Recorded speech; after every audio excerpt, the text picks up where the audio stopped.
So, time for another podcast. Michael, how are you doing, my friend? Doing fantastic. Jared, how are you doing today? I'm pretty good, man. I'm having a pretty good Sunday. A little peek behind the curtain here. We're actually starting a little bit late. I took a little walk to Starbucks, kind of do a little bit of last minute mental prep, I'm going to say, just to make sure that we totally rock today's podcast. Picked up a little coffee from Starbucks. A little bit of a fancy coffee, you know, something to make this episode a little bit special, you know, like a almond milk latte, put some honey there, you know. It like literally counts as, about as much as like you could have bought like a breakfast sandwich. You could have probably bought like a whole like chicken. But you bought a fancy coffee. And I didn't do that for me. I didn't do that for me. I did that for Michael, and I did that for our audience here, and I did it for all the earthworms that I saved today. So on my way walking back, even though I was holding a coffee, took the time to save a few earthworms, you know. So I'll just encourage everybody else out there, you know, if it is a little bit rainy right now where you are, you know, you can't save all of the earthworms, but you can save some of the earthworms. So you save any earthworms today, Michael? No, I think I actually directed my vehicle towards a few. But no, save an earthworm. Save an earthworm. Hashtag save an earthworm. Actually, funny enough, I saved 7 today. So you saved 7. Doing my part. The Nobel Peace Prize is coming your way, man. I don't deserve it. No. No, just an everyday action, helping the community. Just doing my part, you know. Yeah, man. I hear you. I've actually been obsessed with the honey oat latte. Wow. So It don't is worry. good. Yeah. I gotta figure out how to make really that in good. my own house. Yeah, so that way we don't spend like $7 Exactly, on a grande. Once we get a Patreon going here, we're gonna spend all our Patreon dollars on lattes at Starbucks, man. When we could be saving earthworms. We could be saving earthworms with that money. Hey, we could have like a pricing tier that's exactly the amount as a latte. Like it'd be like $6.59 or whatever it is. Yeah, we'll just call it the latte tier. You know what I mean? Could very well work, man. The latte tier gonna be coming soon to you. We probably should get on with the show here. We've got as always, I think pretty stupendous episode of the Photography Brothers, one that is not going to disappoint. I never come here to disappoint Michael Costa, and I never come here to disappoint our listeners. But before we get into any of that, first we are going to need to do a proper musical intro for today's episode. And first, I need to tell my girlfriend to not be eating these sunflower seeds. Was she surprised that you could hear the sunflower seeds? Yep, she was surprised that I busted her balls about it, but had to bring her to justice. It's an everyday hero. Just an everyday hero, bringing those sunflower seeds to justice. Okay, here we go. Ready? Yes. So now you're back, taking photos. I just walked in to find you here on that podcast, the PHOTOBROS. I should have changed that stupid lens. I should have set that aperture. Before I flip into it, I messed up my exposure. Ba-da-ba. So now we're back. Yes. Oh, that was fire. That was fire. Ladies and gentlemen, I am your photography brother, Jared Poirier. We've got your photography brother on the other side of the internet, Michael Costa, growing photographer, Costa. K-pop reactioner, everything. Everything. Everything that you need. You come to Michael Costa and you're going to get everything that you need. I got you. For your soul, for your ears, for your eyes. And today, Michael Costa has gifted us with his presence on the podcast, as he does every week. It would be very lonely if I ever had to do this podcast by myself. So, Michael, you be careful out there. No pressure. I need you, bro. It would be weird if it was just the photography brother. That is a lonely existence. So, can't have that. I've got a topic for you guys. Michael Costa has a news story. The topic I want to cover today, it's something that you may have heard of, something you may have seen out in your life. Today we're going to be talking about color. Yeah. And how it applies to photography. And I think how you really need to rethink, even, as a photographer, if you're listening to this, or just the regular, everyday Joe Schmo camera phone. I think that you're going to get a lot out of this podcast. Might be one of our, at the same time, most photography-oriented topics that we've ever done. While being one of the most accessible, because everybody's got an iPhone, everyone's got a nice camera on there. If you have an iPhone, you have like 12 megapixels, you can shoot in RAW, you can be a real photographer out here with the big boys, pretty much. So you have no excuses. But whoever you are, I think you're going to love this episode. It was just inspired by a YouTube video that I watched recently that was put out by one of my favorite photography-related creators, Mr. Jamie Windsor. The particular video, I'll link it down below if I remember. Color tips for better photos. And this was really inspiring to me and kind of got me thinking about how I can really change some stuff in regard to, how I'm thinking about my photography and my videography and how I'm using color and how I can improve that. So sounds like a good topic, Michael, right? It sounds like the best topic being covered today, anywhere on any podcast. Anywhere on any podcast. Unless you're talking about aliens. Alien podcast people, you are the true vanguard. We need you. If you're doing an alien podcast, keep going. Keep going. The truth is out there. Yes. The truth is out there, Michael. So maybe a good way to are you doing like a start or something? That's live long and prosper. No, man. Isn't that Mine what was we more come in of, peace, or how does it? I think that's live long and prosper. No, like this is we come in peace. No, I don't know. Man. I don't know, man. Or is and it then this? I was making I don't know, dude. I feel like I'm throwing out gang signs. We're just gonna make enemies on this show. Let's not, man. Let's All not. right. Let's keep it enemy free over here. We're talking about color. The only people who should be mad at us is black and white photographers. That's right. There are some good black and white photographers, though. Definitely. So probably a good place to start. I think maybe we can give some general tips of ways that, we've chosen to improve the color in our photos. Just kind of some personal experience stuff. Maybe we'll get into a little bit of color theory, like very, very basic color theory stuff, just kind of lay out some of that. I think that would be a pretty fun exercise. And as I was, I think a lot of people already know this stuff and some of it's going to be pretty familiar, but as I was like digging back into it, it was really like, sometimes when you go and touch on those fundamentals again, it really gets the juices flowing in your brain, gets those creative juices flowing, and you come up with some pretty good stuff, So we're going to look at a bit of that, and then I think maybe at the end, before we get into Michael's excellent news story, talk about a few examples of, predominantly photographers that we like, that we think use color really well, and I have a really appropriate couple of film references here. I don't have I still have it obviously in my movie review channel, but I'm too busy to upload on there, so sometimes you guys will have to forgive me. I like to talk about film a little bit. They do make it with cameras. It's basically photography, just with more frames. Yeah. So it's just a bunch of photography really fast when you think about it. Right. Like when you go see a movie, you've basically just seen I should have done the math on this, but a bunch of photos. Thousands. Yeah, you're seeing what, like thousands 24 at least a second. You know what I mean? So.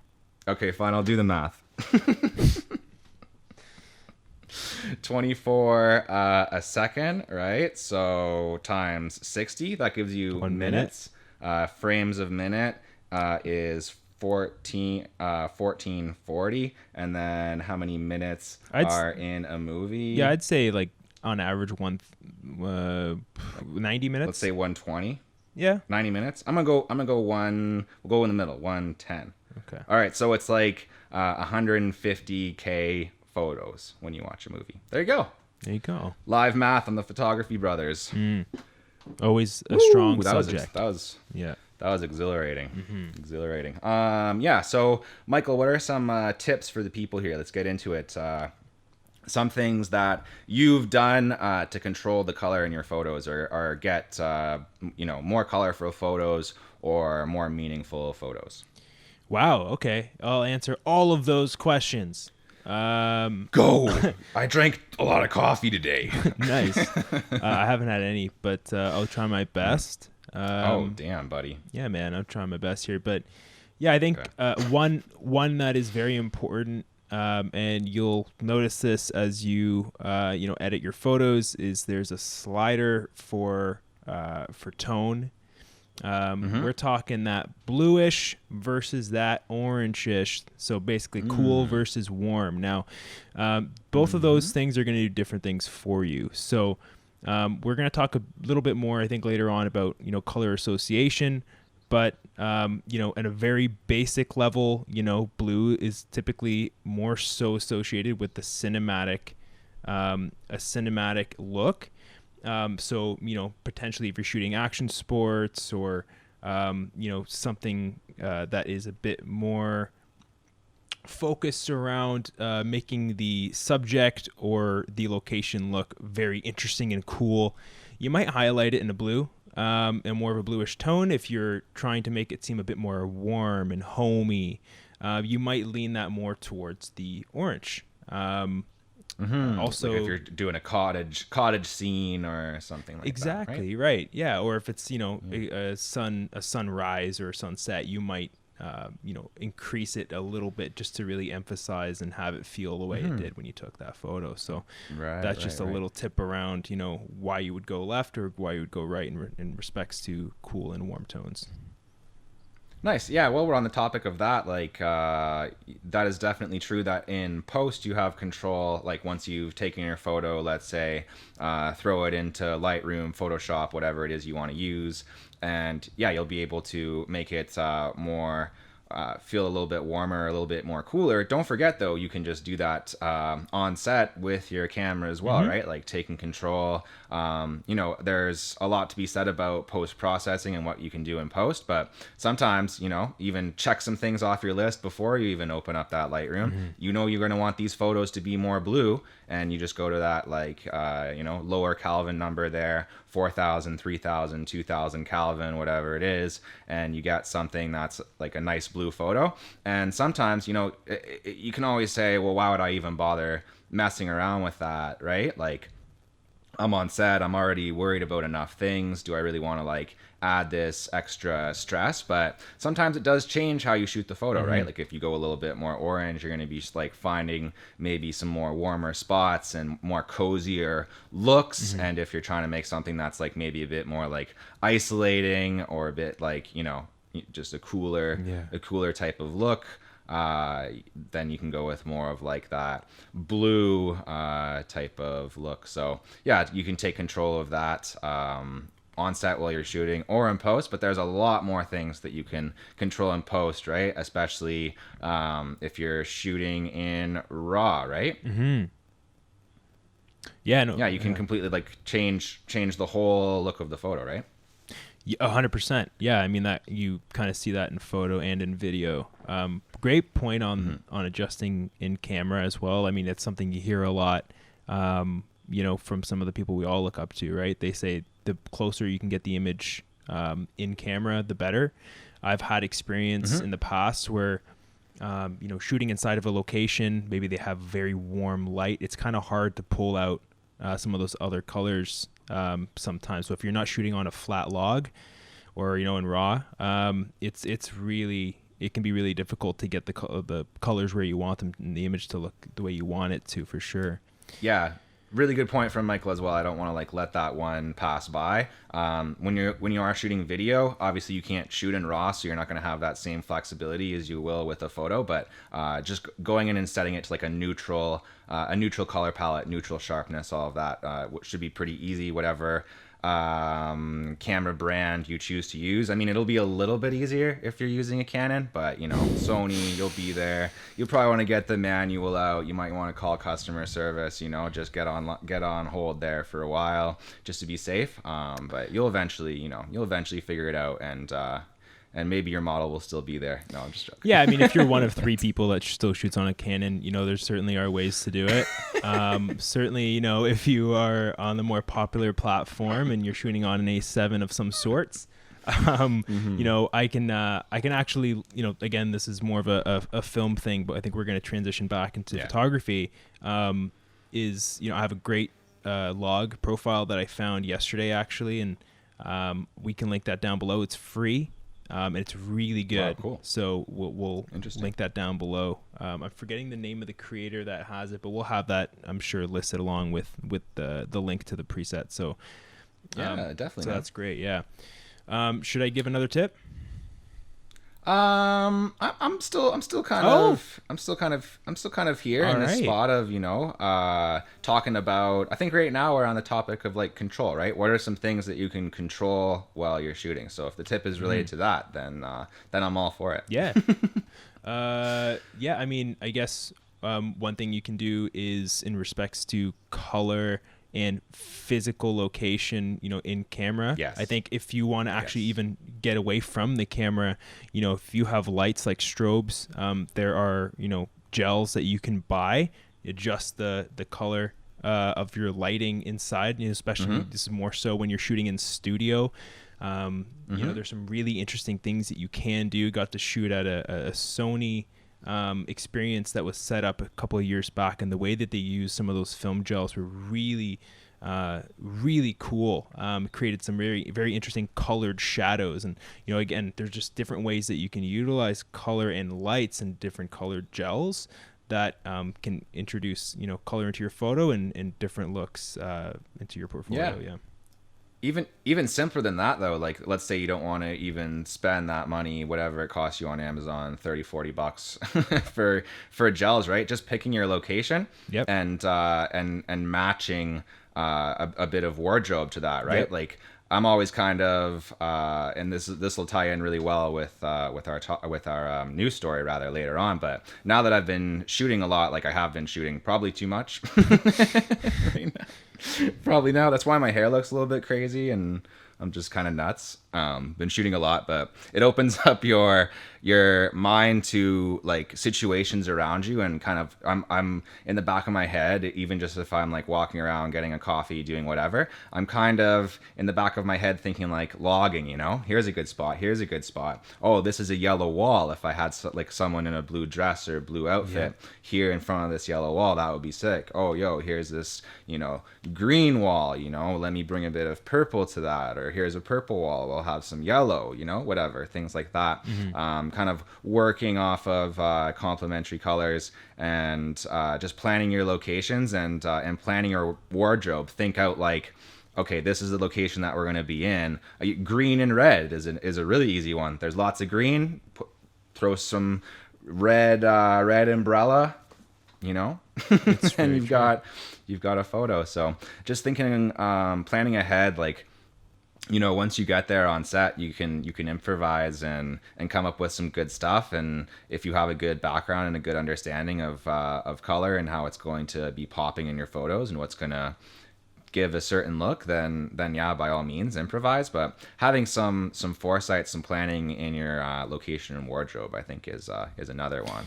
I want to get into a bit of color theory and just talk about the color wheel for a bit. But is there something else related to like controlling the scene and things like that you want to talk about? Yeah, there's just one more thing actually I wanted to mention, and it's something that we've sort of touched on in the past, but less focused on the color aspect of it and what it can do for the image.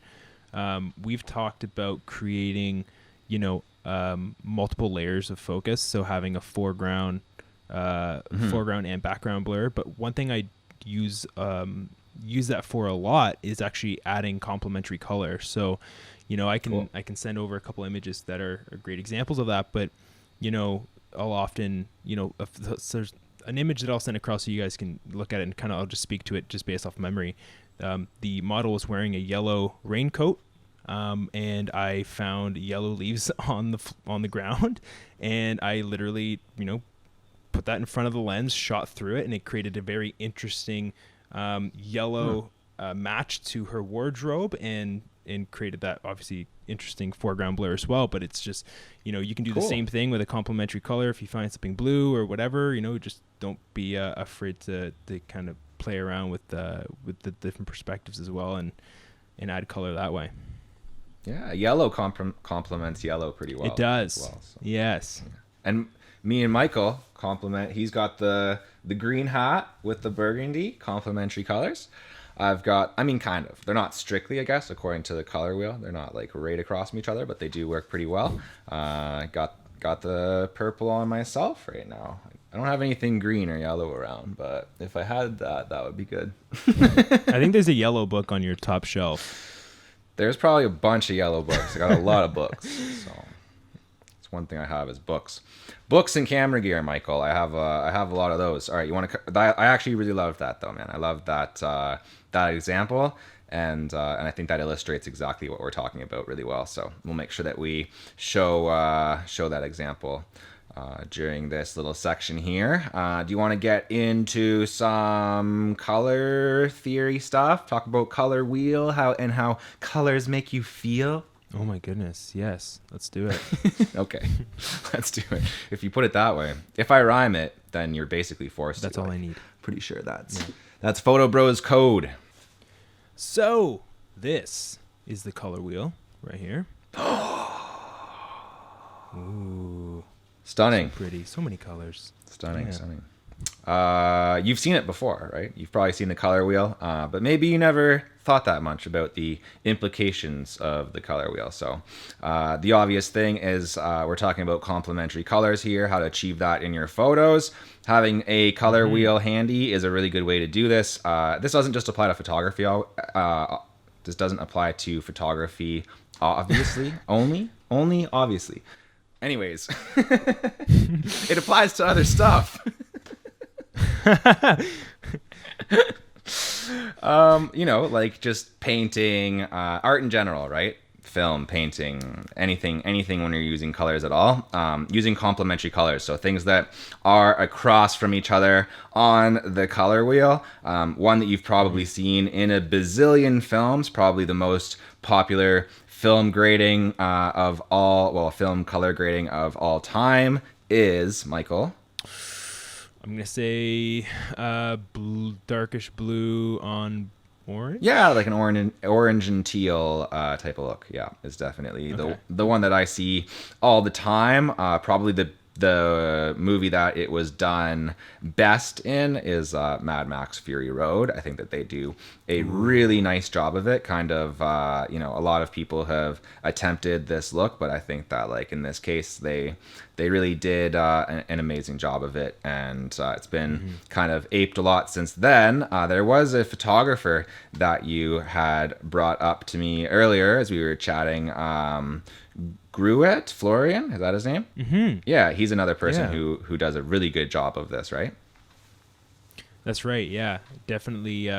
For him, he's really utilizing those deep blues. From a perspective point of view, those deep blues really work with the water that he typically shoots around. But then he really finds a way to highlight, to add a bronze almost to some of the highlights in the photos. So.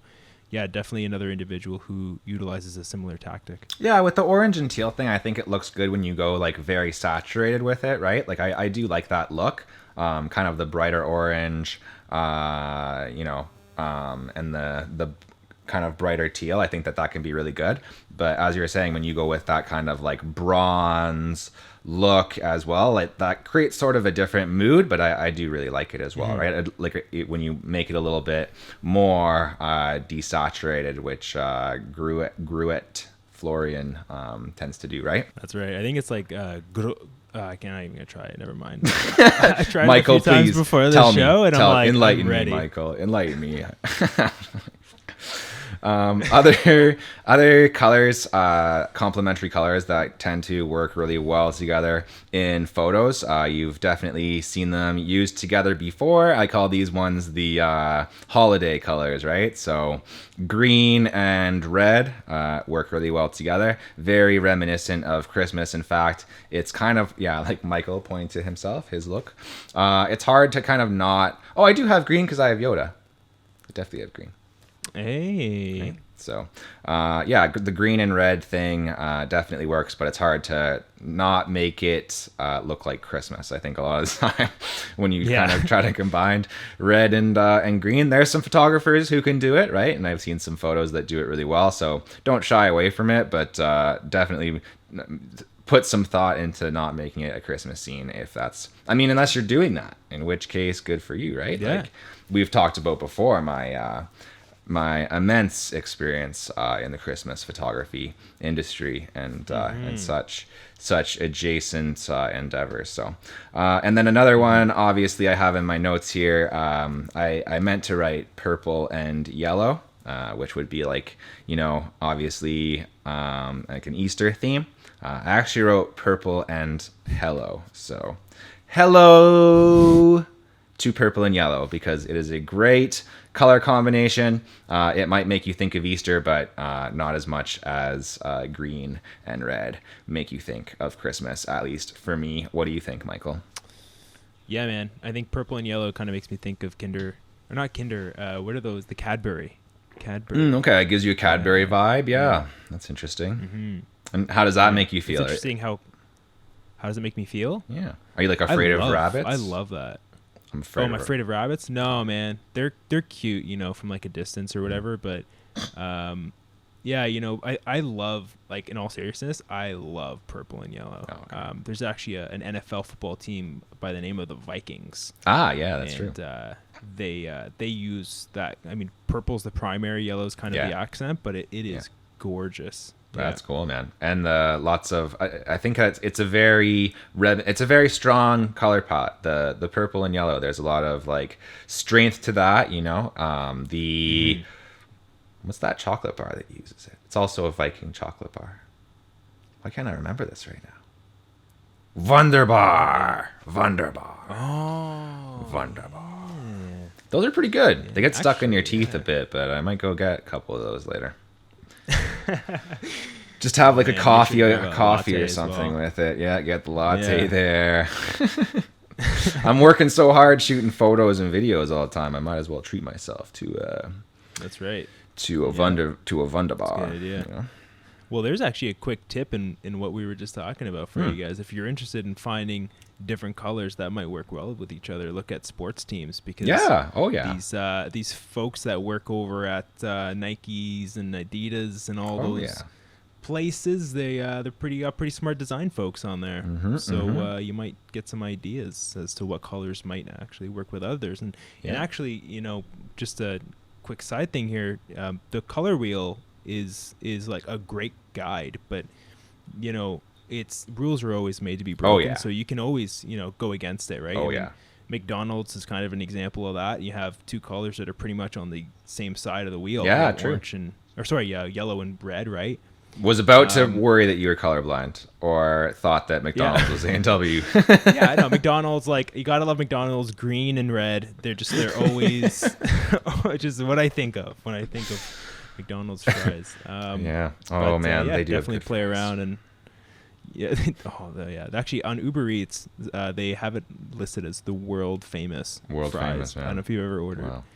World famous, but definitely, don't be afraid to go against the grain, and pick some colors that maybe don't necessarily go with each other, but play around with it, Yeah, very good point. Don't put yourself in a box, but kind of the old adage is you gotta know the rules before you break them, right? So, yes. Absolutely. One more thing. We're going on pretty long, blah, blah, blah, about colors, this and that. Couple of artists talking about colors for frickin' 40 minutes. No, I'm loving it, man. I'm loving the chat. One more thing that I want to talk about here. I told you guys we're going to talk about a little bit of film stuff. We talked about a bunch of photography stuff, so I'm pretty proud of us. I think that we did a great job here. Just to reference another photography thing before I talk about film for like 5 minutes here. The previous episode that we did on wildlife photography, I think, is a really good example. Or not on wildlife photography, sorry. We didn't do an episode about that. We did an episode about underwater photography. There is some wildlife underwater, though, so I'm not a complete dummy. This is true. But yeah, underwater, they got some good stuff going on down there.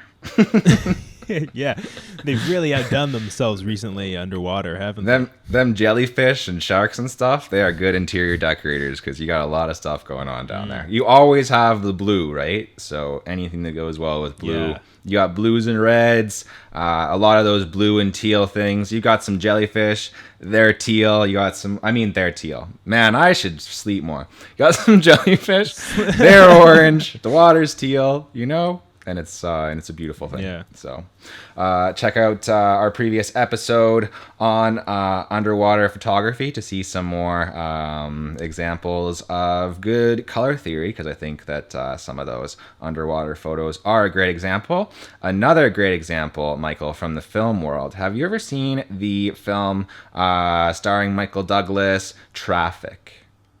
No. No, I don't think. It sounds familiar, but no. Came out in 2000. The most distinct thing about it is that there's like two storylines in the movie, and they're color graded completely differently, so that you can actually keep them apart. Does this sound familiar now, or still no? It doesn't. That's okay. I'm familiar with the method. Yeah. Okay, cool. Yeah, that's a great idea. Because luckily I watched the movie, so I can speak to it. But I think this is one of the best examples, and like pretty genius, kind of a stroke of genius here. So just to give you a bit of background, the whole movie, it covers two distinct storylines, as I said, and kind of how they end up coming together. So you've got like Benicio del Toro, and he's the like drug enforcement guy in Mexico, right? So he's like a cop in Mexico, drug cop, trying to like prevent like drug violence and drugs getting from Mexico into the States, right? And then you have Michael Douglas, and he's like he's not the DEA, but something similar to that, one of them acronyms anyways, in the government. He's like he's like just been appointed like the drug czar, who's supposed to like war on drugs, stop all the drugs and stuff. And then his daughter, and that's like Michael Douglas who plays that role. His daughter, Erica Christensen, is playing that role, and she gets like hooked on drugs and stuff like that. So it's kind of and it's directed by Steven Soderbergh, who directed Ocean's movies, that series of movies, the Magic Mike films, classic films. Michael's a big fan, because there's been a few people who have called him Magic Mike in the past, and he gets confused with Channing Tatum on the street like a lot. So that happens all the time. And then they go, "Can you dance? Can you do the Step Up 1 scene?" Yes. And I go, "I would, but I broke my pinky toe. I'm late for my podcast recording." That's right. So basically very interesting movie, and for the way that they use color, like the scenes in Mexico are super orange, right? And I think it's all done in camera. It definitely has that look. I know that this was definitely the decision of the director. Soderbergh himself wanted things done like that, and he's actually operating the camera, and it's like handheld. So one of the more like personal films in that way, right? So everything in Mexico is like super orange, and then everything in the States is like super blue, kind of emphasizing that, like, there are two sides of the same war, but like from the United States perspective, like Michael Douglas isn't getting shot, but like Benicio del Toro is, and like things are way more intense on that side, and kind of as his daughter gets hooked on drugs and stuff, it like points out the whole like hypocritical nature of like and like the ineffectiveness, right? And like it's just a lost cause of the war on drugs, right? So a very interesting film. I won't spoil it here, but I think it is a perfect example of somebody just like taking control right on set there. You know, the director having a vision and just being like, this is how this movie is getting shot. These parts are blue, these parts are orange. People are going to be able to follow it better. And it has like a thematic thing, and also touches on like the last thing that I want to talk about before we get into the news, which is like the meaning of color, right? We've touched on this a bit, but yeah, maybe we can like kind of talk to that a little bit more, right? Now that we're done talking about movies for a while, I'm not going to talk about movies anymore. Yeah, we can definitely do that. Just to throw a pebble over to what you were just talking about. Wes Anderson also uses color a lot. True. In his films. Yeah. Very, very, Budapest Hotel does a really nice job of it. But the Isle of Dogs is a big crap. That movie sucks. I actually haven't seen that one yet. I haven't had the pleasure. Don't bother. It sucks. No. Yeah, it's bad. Okay. Fair point. We'll have to exchange notes after. But yeah, no, for sure. I mean, we talked a little bit in the beginning about color association, not the skin color, but talking about photo and the kind of colors you're introducing either in post or in cam to kind of tell a story. And so I think, you know, one thing we can kind of agree on is that there are some colors that definitely are associated to certain emotions. And that can definitely help to convey a point or an expression within your art. So, you know, red is often associated with anger. You have blue, which is often associated with maybe even sadness. Or calmness, but sadness, yeah. Or calmness, yeah. I mean, some of these kind of go back and forth, right? You know, yellow can be associated with kind of a happiness. You know, any of those kind of bright colors can. And even when you play with shades, I mean, the darker you go, the more maniacal or sad or lonely or, you know, something can feel. The brighter it goes, you know, the more happy or, you know, I got to do that again. No, it's good. You take it. You're good. The brighter, the happier. The brighter, the happier. The brighter, the happier, man. Or more lighthearted you were supposed to feel while taking in that content, I suppose. Yeah. Yeah, and being aware of what like different colors, kind of the association that people have. That can be something that's like very cultural, right? Like this is definitely a cultural thing where, you know, blue means this to one culture and it might mean something totally different, right, to another culture. It's true. But also like a personal thing, right? Like to you, right, yellow is something that like gives you a lot of happiness. You really like the color yellow, but you know, that might have a different connotation to somebody else. Like maybe they don't like the color yellow. You know, like their dog peed on a fire hydrant and then on its own leg, and then like the dog smells like pee all day, and that's every time you see yellow you think about like pee, right? And then you have like a bad association. So that's a good point. Actually, one point to kind of touch on with what you just said is like, you know, red is often associated with evil. But like in countries like China, red is actually a sacred color. Right. So interesting, right? How that can be possible. And the same is true for like major and minor chords, right? In music, like in our culture, we find like minor chords sad, major chords happy, and like other people in other parts of the world just don't see it that way. So super interesting. Yeah. All right. True. I'm pretty good with that. You want to get into some news? We can do that, man. Okay.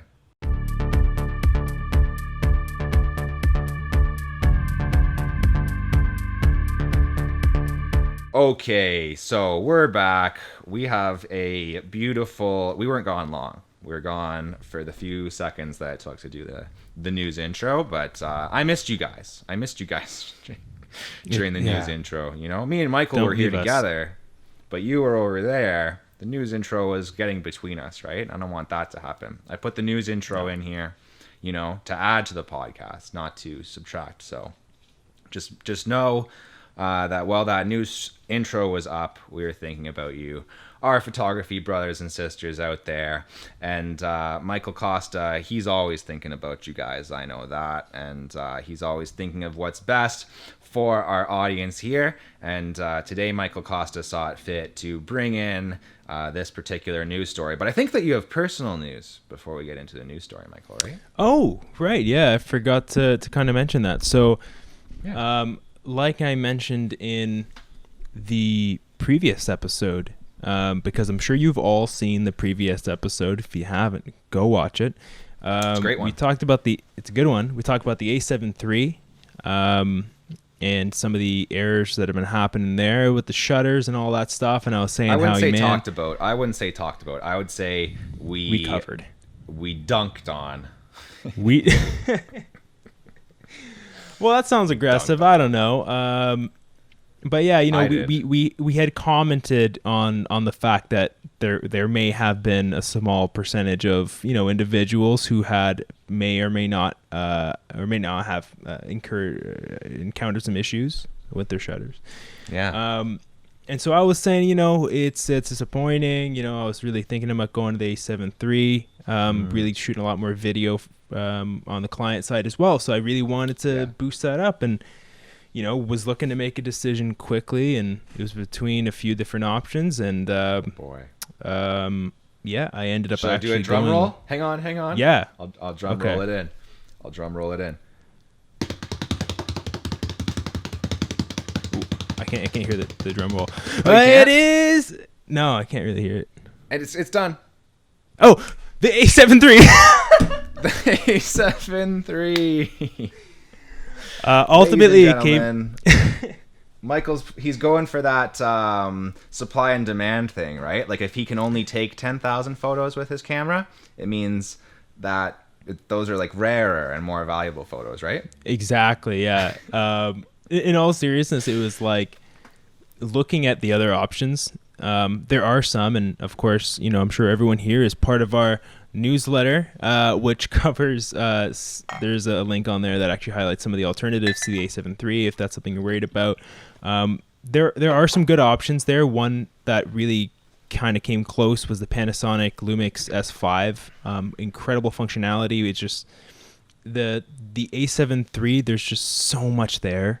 There's so much there, and not having to leave that ecosystem, being able to not have to worry about, you know, swapping out a lens system or whatever. And so the same mount, mount as your current cam. Same mount, yeah. Wow, so I'm actually shooting this right now on the A7 III. Wow. Also on the topic of what we just came off of, shooting in log. So I will actually have to adjust the color here. Which might be a mistake, but we'll see. You guys are looking. Let us know in the comments down below. Yeah. Do I suck? Am I actually colorblind? I don't know. Let me know. Could be.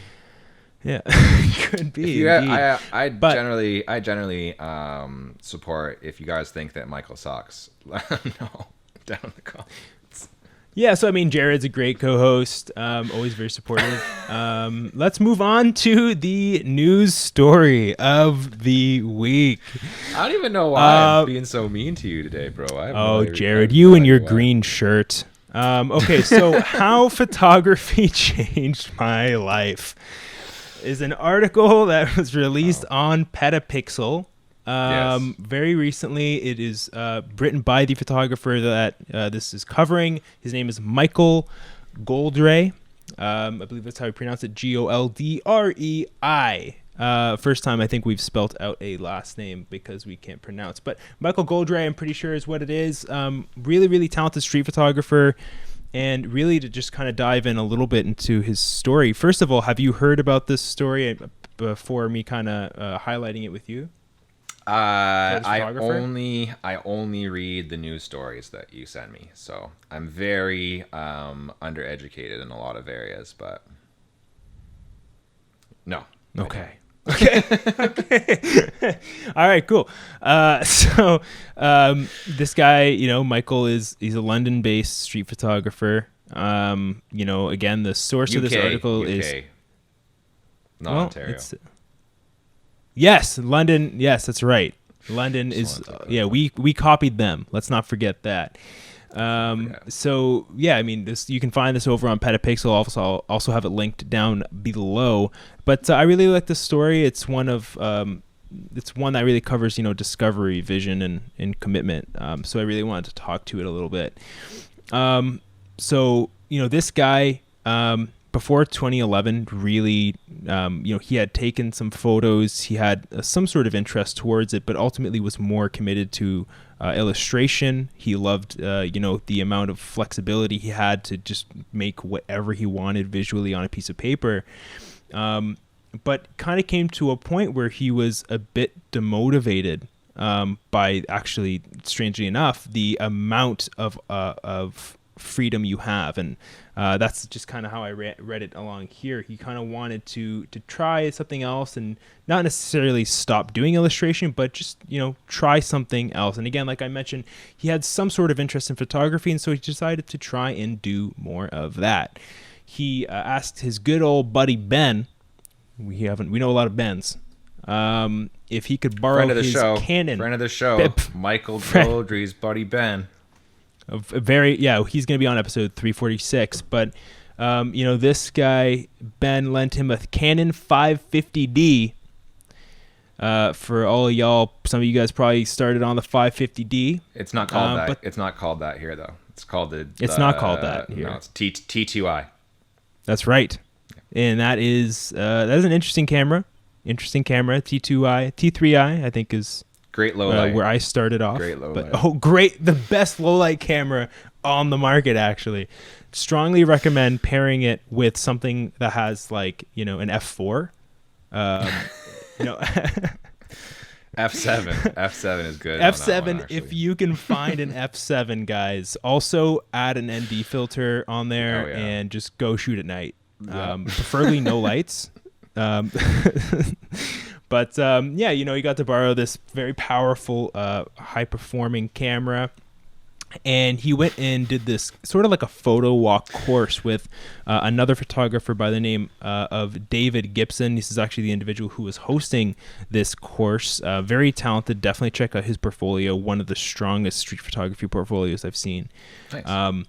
And so, it was interesting. He talked about how he was there. They were walking around, and it was really that first moment where he had a very inspiring image that just kind of spoke to him, and he wanted to take it. And he saw these three guys. They were walking beside a building, a business, and they were all wearing like full denim. They had denim, basically Canadian tuxedos, how we refer to it. He called it like double denim or something like that. We know what it is. It's Canadian tuxedo. And they're walking in sequence, it looks like. Legs, everything. Like, I don't know if they're the same human being or what, but they were legs moving at the same speed and everything. You can see it in the image. I'm sure our good friends over on the editing side here are going to put it up for you. But it was interesting, captured it. They were walking right by a building that had the words, what was it? I lost it here, but it's actually right here, so that's okay. Okay, my French is not good, by the way. Trois garçons, so which is like three men, three guys, three gentlemen or whatever. So it kind of worked out really well. He was like, oh my God, perspective, like I can link these things together. And he took the image, and he kind of credits that image as the first one that really inspired him to kind of keep going. And you certainly work your way down his work, and it's really, really interesting, the perspective that some people have.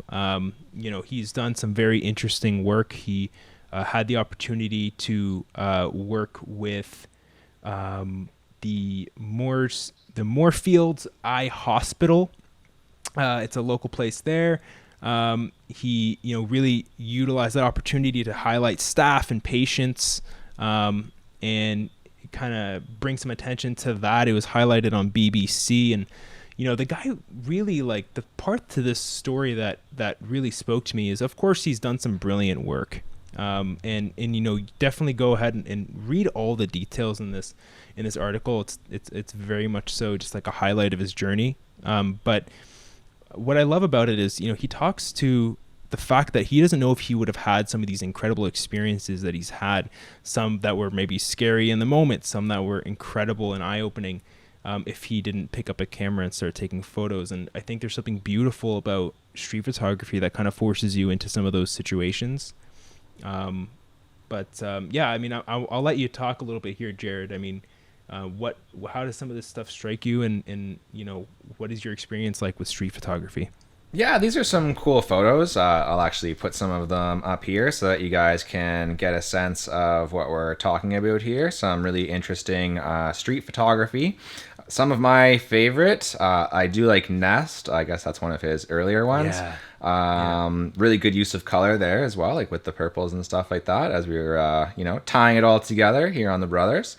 Underneath, Flower Vase Rock is another really cool one. Just really good use of space, use of location, really capturing a moment there, really interesting geography and whatnot, kind of natural beauty that he's capturing, and feels like we only go backward. This is very much like giving me a film vibe, very really, again, putting you in the moment. Really nice sense of atmosphere. Again, very good use of color. So definitely a photographer who knows what he's doing. He's clearly not like setting up a lot of these things. He actually talks about just like letting it kind of happen and capturing the moments as he sees them. And he actually said something that really stuck out to me. Like a couple of things really stuck out to me here, actually. Like, as we've talked about before here many times on the Brothers, like the interdisciplinary type of thing, right? And kind of like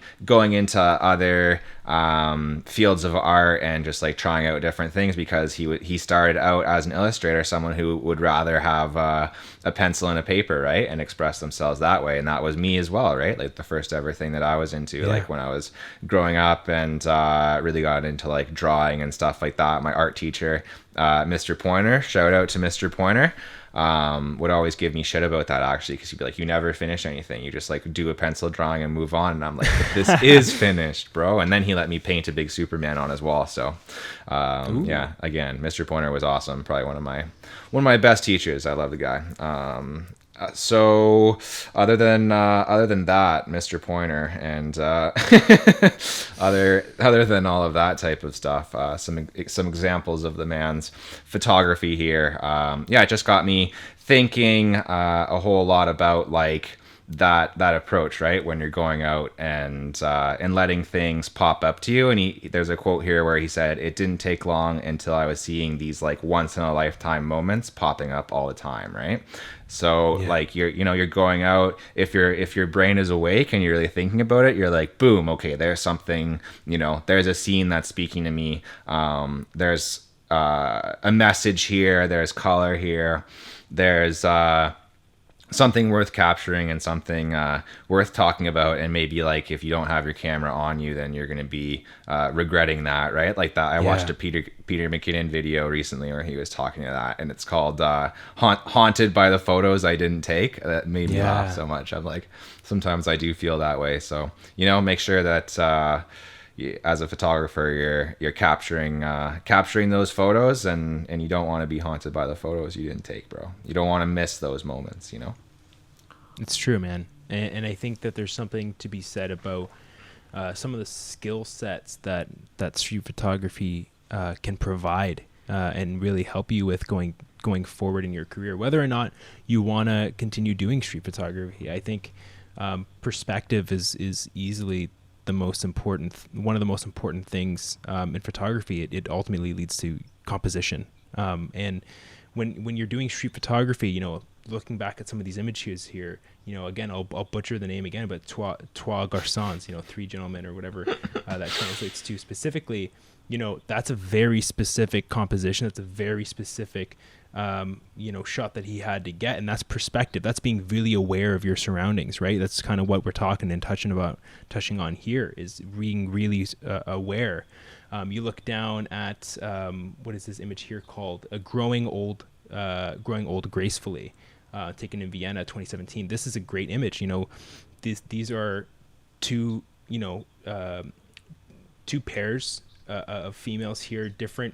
It looks like almost like different cultures, different age groups, interacting differently, dressed differently, but it's very, I mean, if you're not heads up looking around, you don't get this shot. And so I think that there's something really beautiful about the perspective that street photography requires and gives you, that can really feed how you look at composition down the line. Yeah, it's dope. It's a nice long article. Clearly, it wasn't really edited down. I don't know if that's I know. maybe could have used an edit, because this guy's definitely a photographer and not a writer. But really cool to read his personal experience. Really cool to check out some of these photos. Definitely inspiring story here, Michael, and ties in really well actually, because Michael Goldery is using a lot of the compositional rules, as you said, but also a lot of nice colors, complementary colors. Color theory is definitely at play in this man's work. So I'm glad we were able to highlight our fellow photographer here. And I think that's pretty much the show, isn't it, Michael? Pretty much is, man. Sweet. Some stuff that we have to do before we get out of here. Spotlight a creator. I'm going to spotlight a amazing creator. My girlfriend has a podcast now, so if you listen to this podcast, you might enjoy a different podcast. It's much the same. You put headphones in your ears, and then voices come into your brain, and they teach you stuff. Masha doesn't talk about photography though, so don't worry. It's not a threat. I know Michael was looking worried. She's covering. She's actually going to be covering dogs on the podcast, or she's a few podcasts in. I think maybe 4 episodes in. So go and find on whatever app you found this, probably Spotify. Go find Masha and the Dogs. And enjoy. Before we get out of here, again, one more thing we need to do. We've got some people to thank, right, Michael? That's right. We gotta thank people, man. Who do you want to thank, man? Hugh Jackman, Pierce Brosnan. Yes. We want to thank Michael Douglas. We want to thank The Weeknd. We want to thank the concept of love as a concept. Yo. Shout out Big to fan. love as a concept. Big fan. Yeah. Way better than hate. Hate sucks. Yeah, no. Hate's not as good, I'd say. Go give a thumbs down. Go give a thumbs down. And go on Reddit and give a down vote. Yeah. Don't And thumbs down this video. But no, not this video. The concept of hate. Give this video a thumbs up. Give this video a thumbs up if you're down. If you're giving okay, you know what? You know what? English today, not our first language. Okay. But if you don't like hate, give this a thumbs up. That's what I'm trying to say. That's what we are trying to say. Is it? Okay, let's go. I gotta go eat something. I'm hungry. I got some pasta to eat.